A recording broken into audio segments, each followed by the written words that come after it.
Dalam nama Bapa dan Putra dan Roh Kudus. Amin. Allah Tuhan kami, betapa tidak mudahnya bagi kami untuk memahami, mengerti, menyelami, bahkan merasakan kehadiran, kebangkitan, kemuliaan-Nya dalam hidup kami sehari-hari. Terutama dalam keadaan sulit, berat, sakit, derita. Kami lebih fokus kepada penderitaan kami daripada kehadiran-Mu. Bantu iman kami, mata batin kami, indera batin kami untuk bersandar kepadamu dan melepaskan kontrol kami ke dalam belas kasihan-Mu. Terpujilah nama-Mu kini dan sepanjang segala masa. Amin. Para saudaraku yang terkasih dalam Kristus, ketika Yesus menampakkan diri kepada para rasul, ternyata memang tidaklah mudah para rasul menerima perubahan yang sangat mendasar itu. Ketika Yesus bersama mereka melihat secara fisik, merasakan, mengalami, kemudian mati, kemudian hidup kembali bersama mereka, hadir bersama mereka, sama seperti sebelumnya. Mereka makan bersama, mereka melakukan hal dialog bersama. Tentu ada pertanyaan-pertanyaan yang sangat sulit dipahami oleh kita semua, dan kita juga demikian. Dan seringkali justru kita ingin seperti yang dialami oleh para rasul tersebut. Bisa merasakan, melihat, mengalami seperti Yesus mengalami. Meskipun kita tahu Yesus memiliki tubuh yang mulia, redeemed body. Ya, tubuh yang mulia bukan lagi tubuh yang seperti dahulu, bisa berada di mana-mana, bisa masuk ruangan yang tertutup sekalipun. Jadi saudaraku terkasih dalam Kristus, dari pengalaman iman kita, ternyata memang tidaklah mudah mengalami peristiwa kebangkitan Yesus dalam hidup kita. Mengalami Tuhan itu hadir di dalam segala sesuatu pengalaman. Dalam Mazmur, artinya doa pagi yang didaraskan oleh setiap biarawan, biarawati atau kita semua dalam Daniel, dikatakan Tuhan hadir di dalam alam semesta, dalam bintang, dalam lautan, dalam bunyi burung, dalam manusia, dalam siapapun, dalam alam semesta. Ya.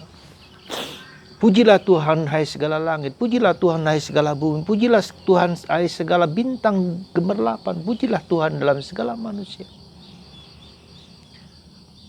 Justru kita bersyukur dengan kematian, dengan penderitaan, kematian dan kebangkitan Yesus. Yesus hadir di mana-mana. Tidak hanya di Yerusalem, tidak hanya di Israel, tetapi juga di segala bangsa, di mana-mana, di pucuk gunung, dimanapun juga Allah berkuasa, Yesus berkuasa atas alam semesta. Dia menjadi raja atas segala sesuatu. Dan dia dialami bukan hanya untuk orang-orang Yahudi, tapi juga sekarang untuk kita semua. Meskipun kita tidak melihat, tetapi kita mengalami Tuhan, merasakan Tuhan. Itulah saudaraku terkasih, suatu perubahan signifikan, ya. Para rasul yang tadinya melihat bersama, bergaul bersama, makan bersama, lalu terjadi penderitaan, wafat dan bangkit, hidup kembali. Dan selama 40 hari Yesus mengajarkan misteri-misteri keselamatan itu kepada para rasul, ya. Sehingga mereka mengerti apa yang sesungguhnya terjadi dalam kehidupan Yesus. Dan Yesus menerangkan apa yang dia katakan sekarang diperjelas dengan sabda-sabdanya yang baru. Ya, jadi selama 40 hari Yesus mengajarkan bersama para rasul, tampil bersama para rasul. Dan para rasul membuka mata mereka. Yesus membuka mata mereka, membuka pikiran mereka akan suatu realitas yang baru. Realitas apa? Realitas bahwa Tuhan hadir di dunia ini bersama kita, bergaul bersama kita, melayani kita, membantu kita, menolong kita supaya kita semakin dekat dengan Tuhan. Dan pada saat yang sama Tuhan memberikan kepada kita suatu kehidupan bukan hanya di dunia ini, tetapi kehidupan abadi, kehidupan kekal. Kehidupan di dunia ini berkaitan dengan kehidupan kita di surga. Kita mempersiapkan suatu kehidupan yang abadi di surga. Dan itulah yang dilakukan oleh Yesus. Jadi perjalanan keselamatan yang dilakukan oleh Yesus itu bukan hanya bahwa kita mengalami kebahagiaan, kedamaian, ketentraman, tetapi mengalami suatu kemuliaan abadi, kekekalan, ya, kedamaian abadi. Ya. Dan itulah yang Tuhan Yesus berikan. Ada kaitannya, ada connectedness antara apa yang di dunia ini dengan apa yang di surga. Dan itulah Yesus hadir di sini, tetapi juga Yesus kita akan mengalami kepenuhan ketika kita, seperti dikatakan oleh kitab Wahyu bab 22, hamba Allah memandang wajah Allah dari muka ke muka, visio beatifica. Nah, inilah saudaraku yang terkasih yang dikatakan oleh Paulus, yang dikatakan oleh kita semua. Kita memiliki penglihatan yang benar akan keselamatan. Ketika kita memiliki penglihatan dan pengertian yang benar akan keselamatan ini, maka hidup kita menjadi hidup yang dalam tanda petik memiliki kekuatan, memiliki daya. Kaki kita bersandar di tempat yang bagus, yang tepat. Dan kita tidak menjadi ragu-ragu, tidak menjadi takut, tidak menjadi cemas lagi. Karena sekali lagi kita memiliki pemahaman pandangan yang benar tentang keselamatan. Itulah saudaraku terkasih dalam Kristus. Semoga dalam masa Paskah ini sekali lagi, ya, kita merasakan dan mengalami Tuhan itu hidup di dalam keseharian kita. Dalam apapun juga yang sedang kita alami dan kita rasakan. Entah itu baik, entah itu tidak, entah itu menderita atau itu sukacita, entah itu kemuliaan, entah apapun.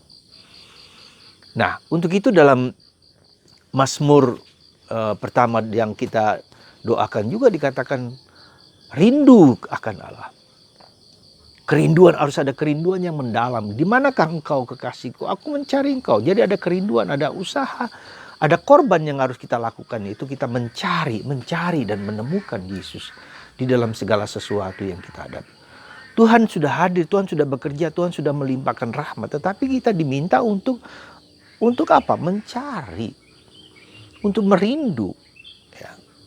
Sebesar apa kerinduan kita untuk bertemu dengan Tuhan, sebesar itulah yang Tuhan akan berikan, nyatakan kepada kita.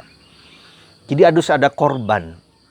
Korban waktu kita berikan kepada Tuhan, korban kesempatan, keberanian, keteguhan, kesabaran di dalam kenyataan hidup kita sehari-hari. Jadi sekali lagi dua unsur penting di dalam penghayatan kita akan Allah, akan kehadiran Allah, pengalaman akan Allah adalah bahwa kita apa? Ada kerinduan ke dalam hati. Ya. Santo Yohanes dari Salib membuat puisi mada rohani yang luar biasa. Di manakah engkau kekasihku? Aku mencari engkau. Aku merindukan engkau. Kutanyakan kepada pohon-pohon, kutanyakan pada alam semesta. Di manakah kekasihku? Kutanyakan kepada penjaga-penjaga, kepada banyak orang. Di manakah kekasihku? Dan pengalaman Yohanes dari Salib ini tentang kekasihnya yaitu Yesus Kristus. Karena dia juga mengalami pengalaman penderitaan, ketidakhadiran Tuhan. Ya, ketidakhadiran yang membahagiakan, yang membuat orang rindu. Ya. Ketika kita sakit, ketika kita menderita, kita rindu. Sekali lagi kita rindu. Kita rindu dibebaskan, kita rindu diberikan kedamaian. Jadi dengan kata lain, ketika kita mengalami ketidakberdayaan, itu kita rindu untuk mohon supaya Tuhan juga memberikan yang terbaik untuk kita. Bersedia hadir di dalam diri kita. Ya. Itulah saudaraku terkasih. Maka mari saudaraku, semoga Anda memiliki kerinduan hati yang mendalam untuk merasakan kehadiran Tuhan sekarang juga di dunia ini dalam hidup Anda masing-masing. Tuhan hadir, tapi pada saat yang sama Tuhan tidak hadir. Tetapi ketidakhadiran secara fisik itu memberikan kehadiran secara rohani.